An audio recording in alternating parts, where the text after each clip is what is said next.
Hi guys, hope you're all well. So I've seen some complaints about a rattling sound coming from the left-hand passenger side, particularly from like the dash of the door card. So if you've got a dash that looks sort of like this, that's on your Suzuki Baleno, Grand Vitara, Fronx, and then on your Toyota it'll be your Starlet urban cruiser, and the one that's still to come that's based on the Fronx that's rumored to be called the Starlet Cross.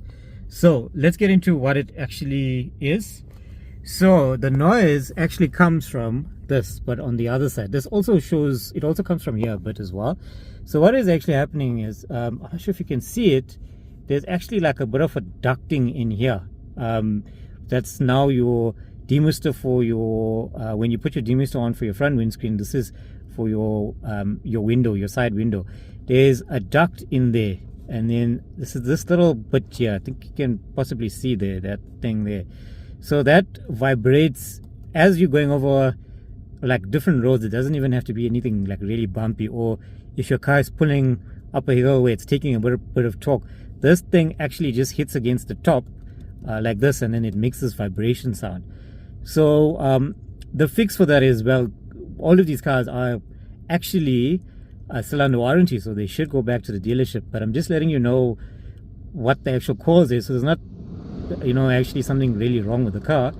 But so what the fix is actually to put something in between that duct and this bit of the dash, something soft, which the dealership will probably do for you and fix it if they know that issue, and then that will actually fix the problem. So on this side, how they actually get in there is like, you can put it from the top, or you can go inside the dash and stick your hand like in there and all the way up, and you'll actually be able to reach that thing.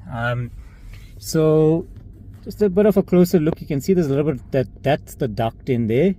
So that's what's actually causing the issue, and it's nothing major at all. So that's something that you should take your car back to the dealership, because you would still be under a warranty. Guys, please support the channel, subscribe, like, share. I would like to do car reviews and things like that, so I need to be able to do that, and I would like to do other cars besides Suzuki's. So thanks for watching.